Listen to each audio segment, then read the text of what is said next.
Iyi ni radio BBC Gahuzamiryango ivugira i Londres kuri metero 19 25 31 na 41 no ku mirongo ya FM mu karere k'ibiyaga bigari no kuri internet kuri bbcgahuza.com.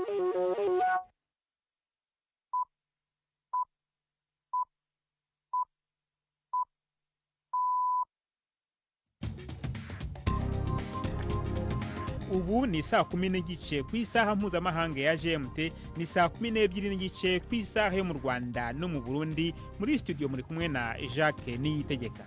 Izi ni ingingo z'ingenzi zigize aya makuru. Minisitiri w'ububanyi n'amahanga wa Leta Zunze Ubumwe za Amerika Anthony Blinken yanenze politiki nyinshi z'ingenzi za leta nshya ya Israeli mu nama yagiranye na perezida w'Abanyapalestina Mohamed Abbas. Papa Francis yatangira uruzinduko rwe muri Repubulika ya Demokarasi ya Congo ku kibuga cy'indege Kinshasa, yakiriwe n'imbaga y'abantu babarirwa mu bihumbi. Kuri bamwe mu bihaye Imana Gatolika muri Congo ngo Papa aje guhumuriza abanyekongo.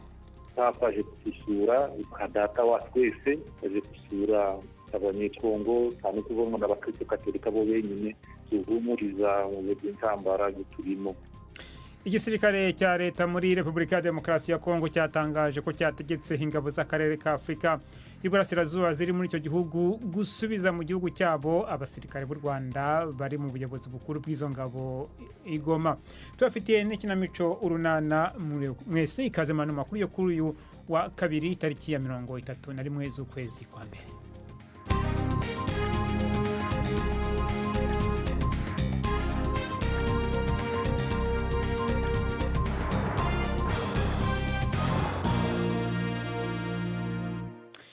Umushumba wa Kiliziya Gatolika Papa Francis yatangiye uruzinduko rwe muri Repubulika ya Demokarasi ya Congo. Umupapa yaherukaga gusura kino gihugu hashize imyaka hafi 40. Akigera ku kibuga cy'indege Kinshasa, Papa Francis yakiriwe n'abantu babarirwa mu bihumbi. Yahavuye yerekeza ku ngoro y'umukuru w'igihugu kugira ngo habonane na Perezida Felix Tshisekedi. Mu misa azasoma ejo kuwa gatatu, Papa azabonana n'abantu bagizweho ingaruka n'intambara mu burasirazuba bwa Congo. Abantu barenga miliyoni 1 bitezwe muri iyo misa. Congo nicyo gihugu gifite abanyagatolika benshi ku mugabane wa Afrika, mu gihe munsi gato ya 1/2 cya miliyoni 100 bayituye hari abanyagatolika. Kare navuganye na Padiri Juvenal Ndimubanzi wo muri paruwase ya Matanda muri diocese ya Goma mu ntara ya Kivu ya ruguru wa Kinshasa, akaba hari mu bagomba kwakira Papa, maze ntangira mubaza ibingenzi biri kuri gahunda y'ejo ya Papa. N'ejo zaba misa nkuru ku kibuga cy'indege cy'Indolo saa 10 mu gitondo. Abantu bose bazitabira kugira ngo nibura saa 12 mu gitondo abantu bose bahageze, kubera nyine abantu bitabiriye kuja kuri iyo misa. Nyuma yaho azakoremeza kibura n'abantu bazakora inama hamwe n'abasinyeri mbere y'uko ataha ari kuja mu kigo cya Sud Sudan. Mbere yaho azakora inama hamwe n'urubyiruko rw'i Congo kuri Stade de Martyrs ku tariki 2, kandi azabonana n'abiheye Imana abapadiri bose kuri katedrale ya Notre Dame du Congo. Runo ruzinduko ruvuze iki ku gihugu cya Congo? Ubundi n'ubundi mu buzima busanzwe Papa tahaboneka igihe cyose. Hari igihe abantu bamara n'imyaka nyamwinshi batabona Papa ngagiye kubasura mu kibugo cyabo. None ubu ngubu ibihe byo turimo byo Congo irimo, igihe turi mu ntambara, kuzikana kaje kutuhumuriza. Papa nka data wa twese aje gusura abanyekongo cyane kubona n'abakristo Katolika bo benyine, ariko nka data wa twese aje gusura abantu bose.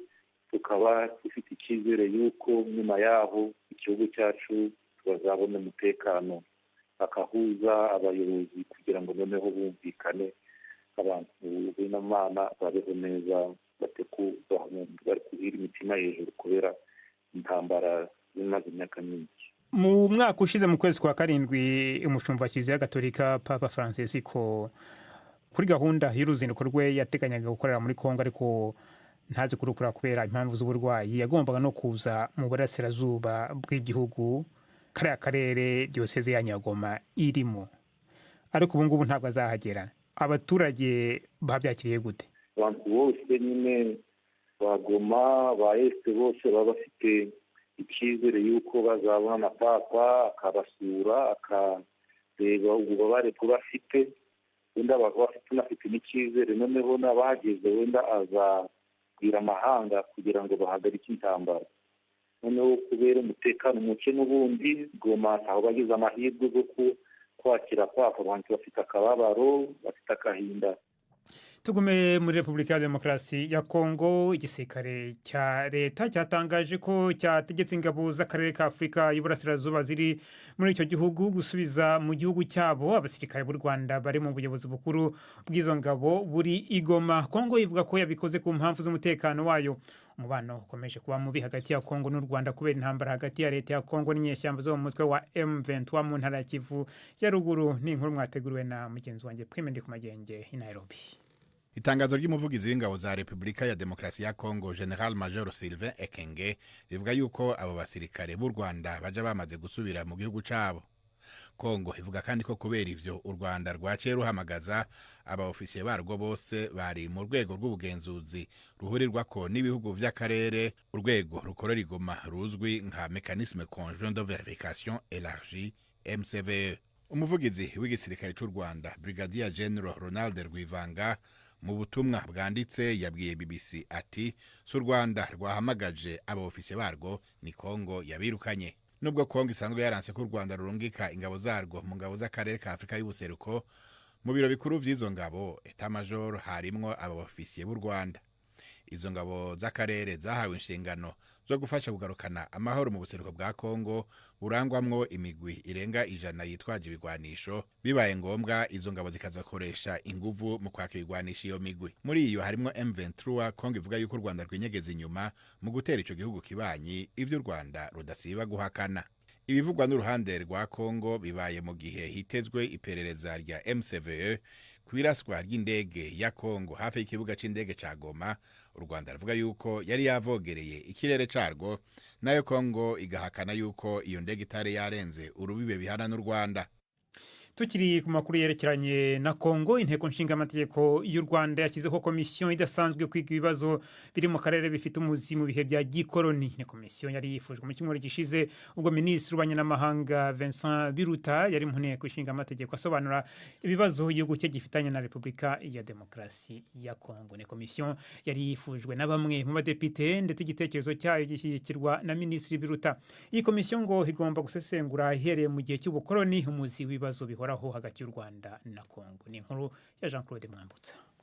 Komisiyo yashyizweho igizwe n'abadepite 9 ikaba yahawe inshingano yo kugaragaza umuzi w'ibibazo biri mu karere, ariko itsindagira cyane ku bibazo bihoraho hagati y'u Rwanda na Repubulika ya Demokarasi ya Kongo.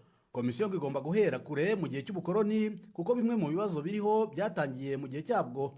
Umukuru w'inteko ishinga amategeko y'u Rwanda Donatira Mukabarisa avuga ko hakenewe ubushakashatsi buhamye bushingiye ku mateka. Aha yumvikaniraga kuri televiziyo y'igihugu. Gucukumbura mu buryo bwimbitse iyo komisiyo igaragariza inteko rusange ubucukumbuzi yakoze bishingire ku kuri kw'amateka, kuko biragaragara ko abantu basobanura ibibazo bigakomeza kwegekwa ku Rwanda, ibisobanuro bitangwa ugasanga birirengagizwa nkana. Ubwo rero ikizakorwa bizava ku byo bazaba bacukumbuye no ku myanzuro bazageza ku nteko rusange. Ubwo inteko rusange nizafata icyemezo ko nirwo rwego rukuru rufata icyemezo mu nteko ishinga amategeko. Iyi komisiyo yahawe igihe cy'amezi 2 ikaba yagaragaje imvano ibibazo n'impamvu bitajya birangira. Komisiyo yasabwe kugaragaza impamvu u Rwanda ruhora rwitirirwa imwe mu mitwe y'abanyekongo irwanya igihugu cyabo, cyane cyane abavuga ururimi rw'ikinyarwanda. Ubwo bavugaga ku bibazo u Rwanda rufitanye na Kongo mu cyumweru gishize, hari abadepite bashyize mu majwi igihe cy'ubukoloni nk'imvano y'ibi bibazo. Hari abavuze ko igabanywa ry'imipaka ryakozwe n'abakoloni ryatandukanyije imiryango, abafitanye amasano bakisanga mu bihugu bitandukanye. Hari abagaragaje ko igice cy'u Rwanda cyometswe ku bihugu bituranye kijyana n'abari abaturage barwo, bamwe muri aba bakaba aribo bitwa abanyarwanda muri iki gihe. Ikibazo cy'umutekano muke mu burasirazuba bwa Repubulika ya Demokarasi ya Kongo kirigwa kandi Uvinduka umurwa mukuru wa Namibia mu nama y'abakuru b'ibihugu bigize umuryango wa SADC ugamije iterambere mu bihugu byo muri Afurika ya Majyepfo. Mukomeje kutaba mwiza hagati y'u Rwanda na Repubulika ya Demokarasi ya Kongo mu gihe Kinshasa ishinja Kigali gutera inkunga umutwe ukomeye witwaje intwaro wa M23. Angola imaze igihe gerageza guhuza impande zombi ariko kugeza ubu nta ntambwe ishimishije yari yaterwa. Umubano warushijeho kujya irudubi mu cyumweru gishize igihe igisirikare cy'u Rwanda cyarasaga kikangiza indege y'intambara ya Kongo. Iyi nama kandi byitezwe ko igomba gusohora itangazo ku rupfu rw'impirimbanyi iharanira demokarasi Turani Maseko iherutse kwicwa mu gihugu cya Eswatini. Radio Mumva ni BBC Gahuzamiryango, madukurikira kandi kuri Kisoro FM mu majyepfo ya Uganda, abari mu Rwanda no mu Burundi madukurikira ku mirongo migufi ya shortwaves.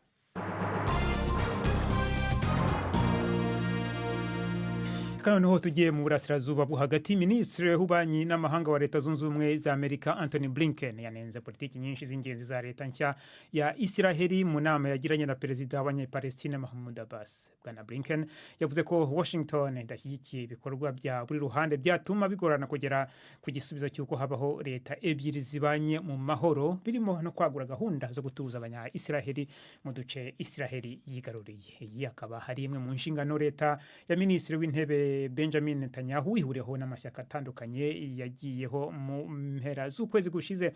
Bwana Blinken yabonanye n'umukuru wa Palestina nyuma yo kuganira na Bwana Netanyahu kuwa mbere. Dusubire ku makuru yerekeranye n'akarere k'ibiyaga bigari, tujye mu Rwanda aho Bwana Mico Myiza Jean Paul ukurikiranyweho ibyaha bya jenoside yagejejwe imbere y'urugereko rwihariye rw'urukiko rukuru rukorera mu mujyi wa Nyanza bwa mbere nyuma yo koherezwa mu Rwanda n'igihugu cya Sweden umwaka ushize. Urukiko rwasanze mbere y'uko urubanza rukomeza mu mizi rugomba kubanza gukuraho igihano cy'igifungo cya burundu yari yakatiwe adahari n'urukiko rwa Gacaca rwamamije ibyaha bya jenoside. Ni inkuru y'umunyamakuru wa BBC Yves Bucyana bari mu rukiko. Iburanisha ry'uyu munsi ryibanze ku mbogamizi zatanzwe na Maître Rwigema Vincent wunganira Mico Myiza Jean Paul. Bimwe mu byo yasabye harimo ko uwo yunganira yakatiwe igihano cya burundu n'inkiko Gacaca ahantu hatandukanye mu mwaka wa 2008 ndetse na 2009 muri imwe mu mirenge igize umujyi wa Huye, nk'uko bigaragazwa n'inyandiko ziri muri dosiye ye. Yavuze ko zatanzwe n'iyari komisiyo yo kurwanya jenoside CNLG. Asaba ko urukiko rwabanza gukuraho ibyemezo bya Gacaca mbere y'uko urubanza rukomeza mu mizi nk'uko itegeko ribiteganya. Ni imanza za Gacaca zaciwe uregwa adahari kuko yabaga mu gihugu cya Sweden. Ibindi yavuze ni uko uregwa yahabwa igihe cyo gusoma no gusesengura dosiye ye ngo kuko ari ndende cyane, guhindura mu rurimi rw'Ikinyarwanda zimwe mu nyandiko ziri muri dosiye ye zaturutse mu gihugu cya Sweden, ndetse no kwemererwa ko habaho iburanisha ry'ibanze mu rwego rwo gukumira inzitizi zazatuma urubanza rudindira. Urukiko rwasanze rugomba koko kubanza gukuraho ibyemezo byafashwe n'inkiko Gacaca mbere y'uko urubanza rutangira kuburanishwa mu mizi. Rutangaza ko icyemezo kizatangwa ku itariki 9 z'ukwezi kwa kabiri. Gusa ruvuga ko rwasanze inama ntegura rubanza atari ngombwa kandi ko ibindi byifuzo uregwa n'umwunganizi we batanze bizasuzumwa bigahabwa umurongo n'urukiko icyo gihe. Mico Myiza w'imyaka 51 yarezwe ubwicanyi bwibasiye abatutsi bwabereye mu bice bitandukanye byo mu mujyi wa Huye ndetse n'icyaha cyo gufata ku ngufu abagore n'abakobwa. Uregwa we arabihakana. Tukiri ku makuru yerekeranye n'u Rwanda, amashyirahamwe aharanira uburenganzira bw'ikiremwamuntu n'imiryango itegamiye kuri leta yo muri Afurika 90 byasabye ko habaho iperereza ryigenga ku rupfu rw'umunyamakuru w'umunyarwanda wataraga inkuru zicukumbuye John Williams Ntwari. Igipolisi kivuga ko yazize impanuka y'ibinyabiziga, ariko amashyirahamwe menshi aharanira uburenganzira bw'ikiremwamuntu abifata nk'urundi rupfu rurimo amayobera rw'umuntu nenga leta y'u Rwanda. Bwana Ntwari yaraherutse gutara inkuru ku birego by'icarubozo no kuburirwa irengero. Yari yarigeze kuvuga ko inshuro nyinshi hari abigeze kumutera ubwoba ko zicwa. Mu ibaruwa ayo mashyirahamwe 90 yanditse avuga ko leta ya Kigali ikomeje kunanirwa kwizeza ko habaho amaperereza yizewe ku mfu z'abatavuga rumwe nayo muri politiki. Ayo mashyirahamwe ashaka ko impuguke mpuzamahanga zigira uruhare mu iperereza ku rupfu rwa Bwana Ntwari. abantu babarirwa mu bihumbi amagana biriwe mu myigaragambyo mu Bufaransa yo kwamagana gahunda yo kongera igihe abakozi bagira mu kiruhuko cy'izabukuru ikava ku myaka 62 igashyirwa ku myaka 64. Abakozi bo muri serivisi zitwara abantu n'ibintu n'abandi mu bigo bitanga serivisi rusange bitabiriye myigaragambyo ku buryo byagize ingaruka ku ngendo z'amabisi na gari ya moshi, amashuri, ibiro by'iposita n'inyubako za leta n'ibyafunguye. Leta y'Ubufaransa ishimangira ko amavugurura ku bijyanye n'ikiruhuko cy'izabukuru akenewe cyane mu rwego rw'ubukungu kandi ko atagomba kuganirwaho. Amashyirahamwe y'abakozi yo avuga ko iyi myigaragambyo izakomeza kugeza igihe leta icishirije make. Radio mwumva ni BBC Gahuzamiryango. Ubu noneho ni umwanya w'ikinamico urunana.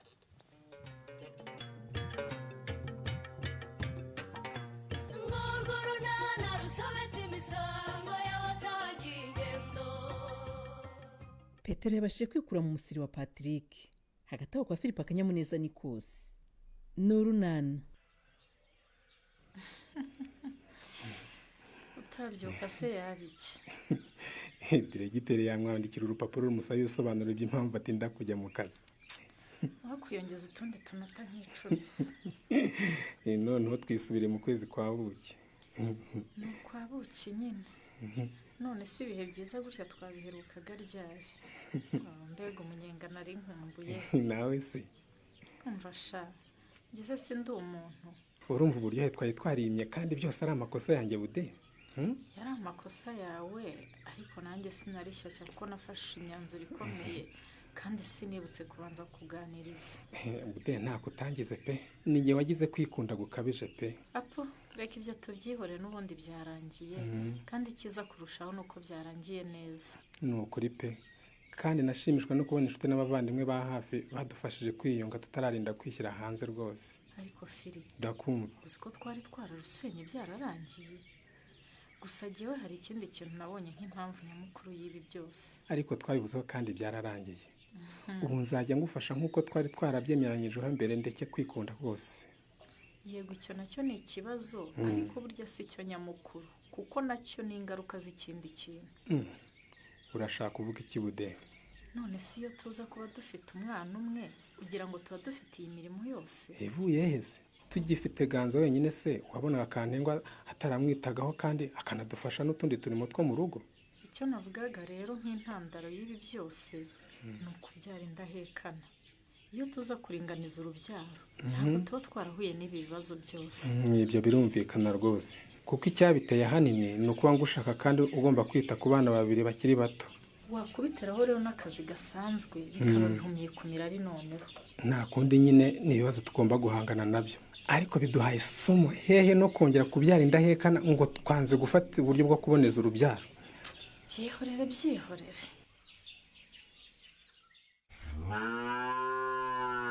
Tete urabona ninze se? N'utwatsi nayaga ngo irekere kwabira. Nibyo da, ndabona udatinze rwose. Nahingize ngo ni imirimo ugiye muri utumutinda. None se ubundi ko wirukanga cyane? Hakesha mute, kandi burya ngo umubyizi n'uwakare. Noneho biriya bisambu bya Sisiriya biri hariya. Mana bikomeye nk'amabuye y'igorogota njya numva bavuga. Sha ihangane pe. Sha nta kundi naje ahubwo mbwira vuba ngende. Nimugoroba wamamagaye aribwo nyiva mu murima naniwe bimwe bya mbere. Birumvikana kwiruka mu bisambu hinga utarabimenyereye se ibintu byoroshye Pete. Nta kundi byagenda. Kuko amafaranga ya Patrick sinyakana pe kandi yayamaye nyakeneye. Ariko se ubundi Pete ndakumva uriya kuki papa atagufasha kandi afite amafaranga. Umuntu w'umukire ufite inka, ufite ihene, ufite amashyamba koko yananiwe kukwishyurira. Sha mute papa rero sinyimurenganya pe. Amakosa yose nayanjye kuko umubyeyi se wambwiye kujya kwishora imibonano mpuzabitsina nkiri umwana. Yego amakosa nayawe nako nayacu twembe.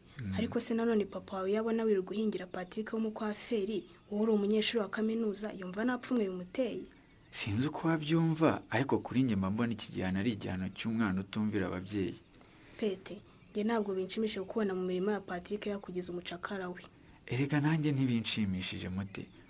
Umva ngaho reba hano nawe reba mu biganza byanjye reba uko nabaye. Yesu we. Ariko nyine ngomba kubikora nkishyura Patrick kuko amafaranga ye yarayampaye nyine. Nge harayo mfite rero Pete. Ye? Ati ragenda umwishyura ibyo ntuzasubire kumuhingira. impossible. Aya mafaranga yakuye sheri. genda yewe wishyure Patrick akuveho. Mute ntabwo nayafata pe. Ninjye wakabaye nkuba hafi muri ibi urwaye none byarananiye ko nta gafaranga nkigira. Rero utu dufaranga tugumane nawe uzabitwifashisha. Ndabizi ko nyakeneye we Pete. Ariko nanjye sinakwanganira kumva wabaye umucakara wa Patrick. Yajyane n'ubundi nawe wayagujije uri munyitangira. We none se mute. Ubusaba abavandimwe bawe nibakubaza icyo wayakoresheje uzababwira ngo iki sheri. Bazabambaza iki se kutari two nisigaje kuri andi papa yamaye nk'impambi igihe navaga iwanyu. Shamute basura umwana mwiza pe. Sinarinzi ko nkunda kuri uru rwego. Pete nagukunze n'ibibazo twanyuranyemo nakunda nde koko. Ntubeshya koko twacanye muri byinshi pe. Iyo tutaza kugwa mu mutego wo gusambana tukiri abana n'ubu tuba tugicana mu bindi. Ariko wenda byo byiza. Wishaka kunyibutsa ko ubu nanjye mba niga muri kaminuza nk'abandi Pete.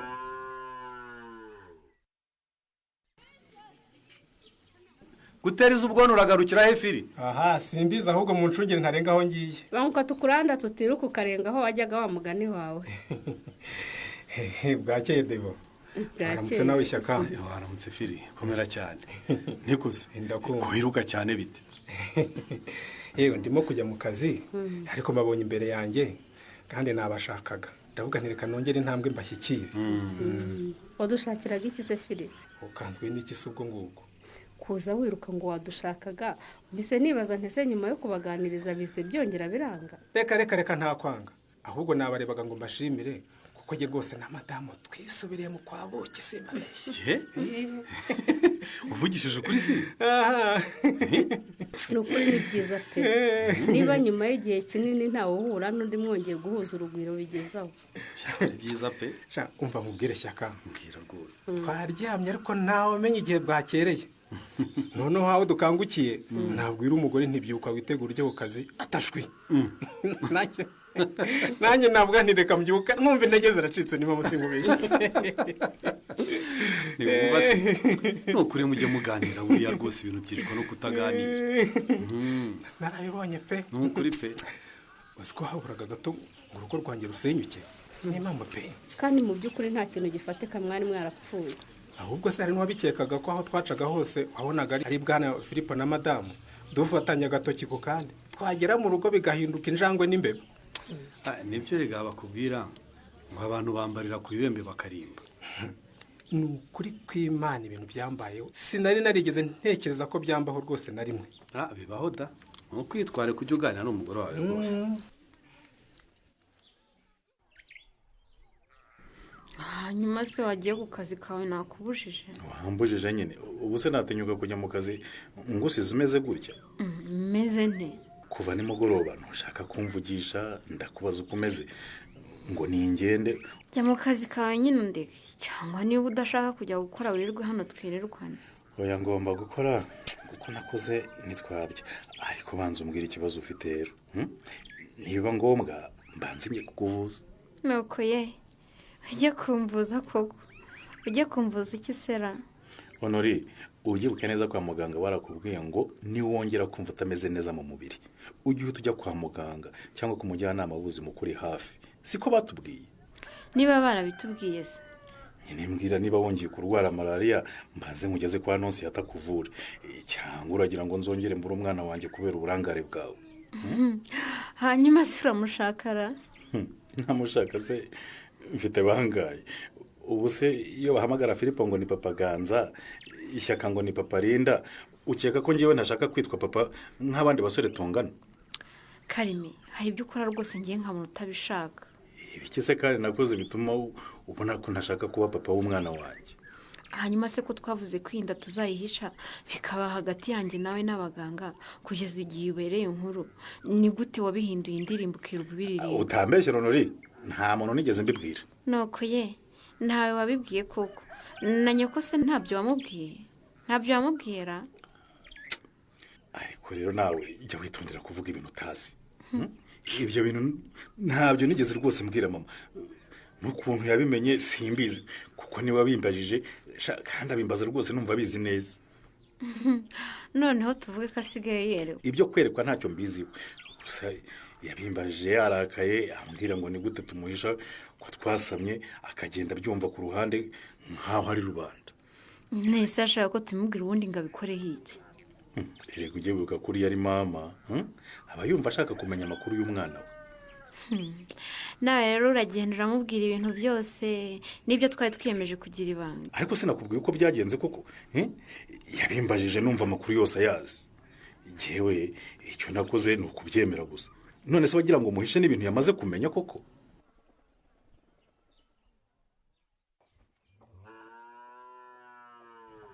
Injira turahari.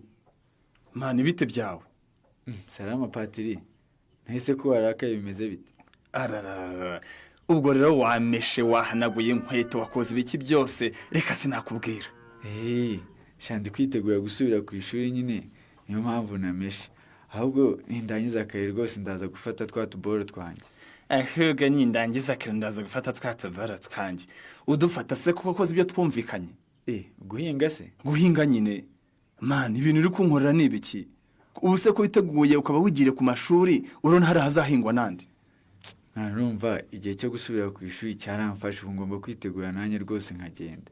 Ariko mwana patiri humura Petero sindi umuhemu rwose amasezerano yose twumvikanye ngiye nzayubahiriza. Ibyo suruma ngiye nabikwemerera Pete. Ubwo urashaka kuvuga ko uzajya uhinga ariko waje mu biruhuko? Oya, ako ntabwo ari uko mvuze. None se ku munsi nagiye kureba wahinze nkasanga utigeze unahakandagiza ikirenge cyawe. Kandi ukabiri kuvuga ngo uzubahiriza amasezerano ubwo ushatse kuvuga iki Pete? Nshatse kuvuga ko nyine nguha amafaranga ukishakira undi muhinzi uzahingaho nari nshigaje. Amafaranga nge sura afite? Ndayafite rwose ahubwo ndetse ngaya yakire. Singayo se uzishakira undi muhinzi rwose hari nari nsigaje uzahahinga. Ntubona se ubundi aho imfura zisezerana niho zihurira. Gusa nanjye rwose ntundenganye ngo wende muvuge ko nakwishize nabi. Oya pe umura rwose ntabwo nakurenganya kuko amafaranga wanyishyuzaga ni amafaranga wangurije nagombaga kukwishyura. Ntabwo rero wakwishingira ubukene bwanjye ngo yahombe. Nukuri pe nanjye sindi umuntu mubi nuko nyine nagomba kukwishyuza amafaranga yanjye kandi nakugurije umbwira kuzayanyishyura. Nukuri pe humura nta kosa nkubaraho patiri. Ikosa rifite ngiye wanze kumvira inama z'ababyeyi banjye nkishora mu ngeso mbi z'ubusambanyi zikaba arizo zahe zingejeje muri ibibazo ubona byose ndimo. Bibaho nyine tu wariya kanu karakuraboreza ariko nawe ugenda ubyitwaramo gitwara n'icyo umuntu yagushimira. Ntawe utwaye bwo kugira inshingano zo kurera umwana n'ababyeyi bawe bakikurira. Kandi nubwo ubona uriya wacu yitahiye ariko na Mutesi uri hariya rwose akeneye kwitabwaho kuko iriya ndwara arwaye n'injye wayigizemo uruhare.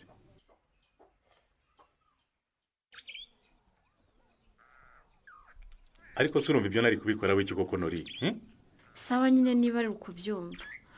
Abaje ibyanjye utagira mama nawe abifitiye ba nyina se ko bajya kubabwira byose ntacyo basize inyuma. Ariko se ubundi mu by'ukuri mama yagutwaye iki gituma umwanga bigeze ahangaha? Ngo yantwaye iki Kareme?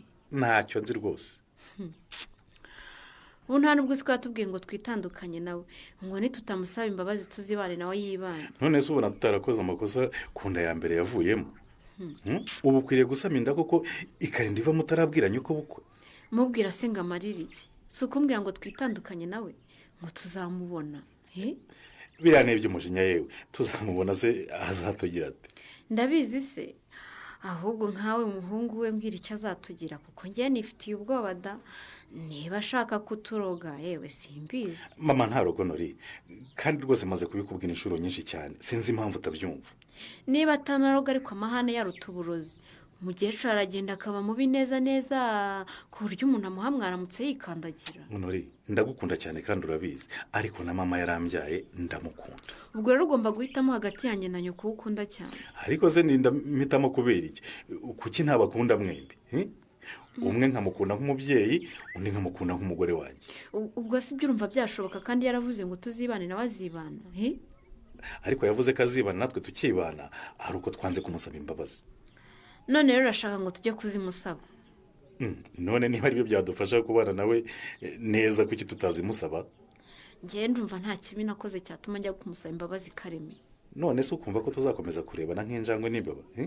Kandi ubona utwite isaha ku isaha wakenera ubufasha bwe nk'umuntu mukuru. Ariko ubundi ndarushywa n'iki bigeza kuki ntakwigira kwa nyogokuru ngo mpagume kugeza mbyaye nzagaruka inyarurembo mfite uruhinja. iki cyemezo cya Honorine ko gikomeye Karemera cyakiriye ate wese ubona hakorwa iki ngo Honorine abashe kumvikana na nyirabukwe naho mu kiganiro runana cy'ubutaha. barakoze bagenzi bacu mu kinamico runana ni rero bashoje amakuru yacu kuri uyu wa kabiri tariki ya nyuma z'ukwezi kwa mbere n'amakuru yarahagarariwe na Prudence Ngiyumva ku buhanga bw'ibyuma hari J Megani mwakoze cyane guhitamo BBC Gahuzamiryango. Amakuru yacu arakomeje ni ku rubuga rwacu rwa internet bbcgahuza.com. Muramukira.